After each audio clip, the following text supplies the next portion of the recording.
Bismillahirrahmanirrahim. Assalamualaikum warahmatullahi wabarakatuh. Waalaikumsalam warahmatullahi wabarakatuh. Alhamdulillahi rabbil alamin. Wa usalli wa usallim ala nabiyyina Muhammadin wa ala alihi wa sahbihi ajma'in. Amma ba'du. Kaum muslimin dan muslimat rahimani wa rahimakumullahu ta'ala. Pada kesempatan pagi yang berbahagia ini, alhamdulillah, dengan nikmat dan karunia dari Allah Ta'ala, kita bisa kembali membaca hadis-hadis Nabi Sallallahu Alaihi Wasallam yang dikumpulkan oleh Al-Imam Abdul Ghani Al-Maqdisi rahimahullah Ta'ala di dalam kitab beliau Umdatul Ahkam. Kaum muslimin dan muslimat rahimani wa rahimakumullahu ta'ala, kita masih pada pembahasan hadis-hadis yang berkaitan dengan salat Idul Adha maupun salat Idul Fitri. An Ummi Atiyata Nusaibatal Ansariyah radhiyallahu taala anha. Dari Ummu Atiyah. Namanya adalah Nusaibah Al-Ansariyah. Semoga Allah taala meridainya. Al-Ansariyah berarti dari kalangan apa? Ansar. Jadi kalau muhajirin berarti dari kalangan muhajirin. Kalau Al-Ansariyah berarti dari kalangan Ansar. Qalat, ia berkata, Amarona ta'ni an-nabiyya sallallahu alaihi wasallam.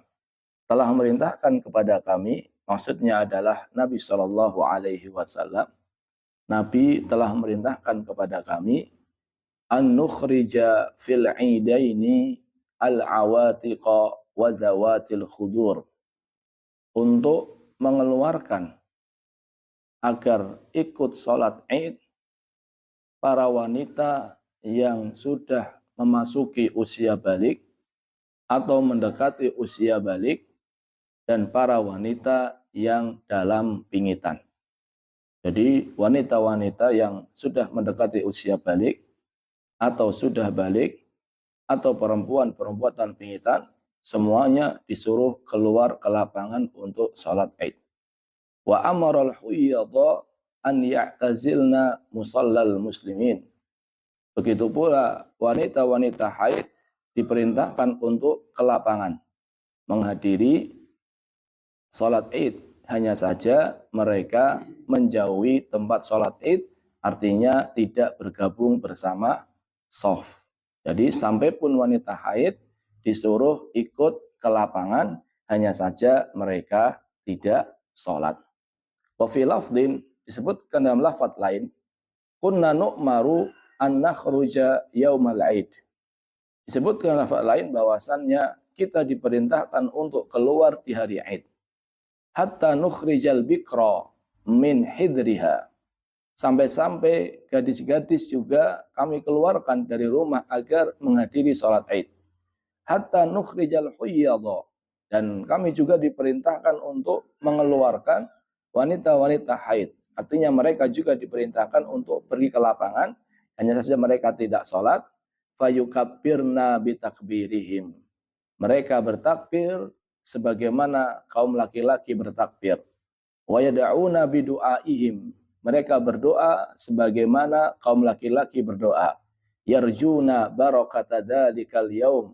Berharap keberkahan hari tersebut wa tuhratahu, dan kesucian hari tersebut. Hadis riwayat Bukhari dan Muslim. Kaum muslimin dan muslimat rahimani wa rahimakumullah taala. Dari hadis ini kita bisa mengambil beberapa pelajaran. Yang pertama adalah anjuran melaksanakan sholat Id. Anjuran melaksanakan sholat Id. Bahkan sebagian ulama seperti Ibnu Taimiyah, beliau berpendapat bahwasannya sholat Id ini hukumnya wajib. Bahwasannya sholat Id ini hukumnya wajib. Kenapa beliau berpendapat bahwasannya sholat Id itu hukumnya wajib? Alasan beliau adalah Nabi Shallallahu Alaihi Wasallam tidak pernah memberikan rukhsah, keringanan kepada siapapun untuk tidak sholat Id. Alasan yang kedua adalah dilihat dari hadis ini. Para wanita sampai pun yang haid semuanya disuruh keluar menuju tempat sholat. Jadi sampai pun wanita yang haid yang sebenarnya tidak boleh sholat, tapi disuruh keluar menuju lapangan. Gadis-gadis pingitan, semuanya disuruh menuju ke lapangan. Maka perintah Nabi SAW yang seperti ini menunjukkan bahwasannya sholat id hukumnya adalah wajib. Ini kata Ibnu Taimiyah rahimahullahu ta'ala. Hanya saja jamaah, jumhur ulama, kebanyakan para ulama, mereka berpendapat bahwasannya sholat id itu adalah fardu kifayah. Fardu kifayah itu kalau sudah ada yang mendirikan, maka bagi yang lain gugur kewajiban tersebut. Jadi kalau menurut jumhur ulama enggak sampai kepada wajib. Hukumnya sunnah atau fardu kifayah. Fardu kifayah itu seperti sholat jenazah. Kalau sudah ada yang mensolati, maka gugur kewajiban bagi yang lain. Kenapa jumhur berpendapat bahwasannya sholat id itu tidak wajib? Yang pertama, karena yang wajib itu adalah sholat 5 waktu. Selain sholat 5 waktu, maka hukumnya adalah sunnah. Nabi SAW pernah ditanya oleh seseorang tentang kewajiban sholat yang harus dia lakukan. Apa kata Nabi SAW? Khamsu shalawatin fil yaumi wal lailah. Kewajiban sholat adalah sholat 5 waktu dalam sehari semalam. Kemudian orang ini kembali bertanya sama Nabi, hal alayya ghairuhu? Ada enggak kewajiban yang lain? Kata Nabi SAW, la illa anta tawwa'a. Tidak ada kewajiban yang lain kecuali kalau seandainya kamu mau sholat sunnah. Maka ini menunjukkan bahwasannya selain sholat 5 waktu itu hukumnya apa? Sunnah, tidak sampai wajib. Wallahu alam, ini pendapat yang lebih kuat. Jadi pendapat yang lebih kuat, sholat id itu tidak sampai wajib atau hukumnya adalah sunnah. Namun walaupun hukumnya sunnah jamaah, tidak selayaknya seseorang dia meninggalkan sholat id. Kenapa? Tadi karena Nabi SAW tidak pernah meninggalkannya. Nabi SAW tidak pernah memberikan rukhsah kepada seorang pun. Sampai-sampai wanita yang sebenarnya secara asal mereka tuh banyak di rumah, sampai-sampai diperintahkan untuk keluar dari rumah. Walaupun tentunya jamaah, bagi wanita ketika dia menuju musola sholat id, hendaknya dia memerhatikan penampilannya. Tidak boleh tabarruj dan tidak boleh memakai minyak wangi. Ini poin yang pertama. Poin yang kedua adalah hadis ini menunjukkan bahwasannya yang lebih sesuai dengan sunnah Nabi Shallallahu Alaihi Wasallam adalah sholat id itu dilakukan di luar masjid. Sholat id itu dilakukan di tempat terbuka. Atau kalau zaman sekarang biasanya di mana? Di lapangan. Lapangan bola atau lapangan apa aja. Yang penting di tempat terbuka. Ini yang lebih mendekati sunnah Nabi Shallallahu Alaihi Wasallam. Sebagaimana hadis Abu Sa'id Al-Khudri, karena Rasulullah SAW yakhruju yaumal idil yaumal fitri wal adha ilal musalla. Bahwasannya Nabi Shallallahu Alaihi Wasallam keluar di hari Idul Fitri dan hari Idul Adha menuju musola. Jadi kalau musola itu maksudnya adalah tempat sholat selain masjid. Jadi kalau kita musola ya apa namanya? Istilahnya apa kita langgar Pak Jamaah. Langgar. Tapi kalau musola menurut istilah syar'i itu adalah lapangan yang dijadikan tempat sholat atau tempat terbuka yang dijadikan tempat sholat. Yang penting selain apa? Masjid. Jadi Nabi SAW kata Abu Sa'id Al-Khudri keluar menuju tempat yang terbuka untuk menjalankan sholat id, baik Idul Adha maupun Idul Fitri. Dan tidak pernah dinukil bahwasannya Nabi Shallallahu Alaihi Wasallam sholat di masjid kecuali kalau ada uzur. Jadi Nabi SAW kalau sholat hari raya nggak pernah di masjid kecuali kalau seandainya ada uzur. Kenapa demikian? Karena dengan sholat di musola jamaah, sholat di lapangan, di tempat terbuka, itu akan lebih menampakkan wibawa kaum muslimin. Kaum muslimin lebih tampak kewibawaannya dan lebih menampakkan syiar Islam. Jadi ini menunjukkan jamaah yang lebih sesuai dengan sunnah adalah sholat id di tempat terbuka. Ustadz, kalau seandainya di masjid boleh enggak? Jawabannya adalah boleh. Kalau di masjid boleh, hanya saja yang lebih afdol adalah di mana? Di lapangan. Kecuali satu, yaitu Mekah. Jadi kalau di Mekah, maka dilaksanakan di Masjidil Haram. Jadi kalau di Mekah tetap dilaksanakan di Masjidil Haram. Kenapa?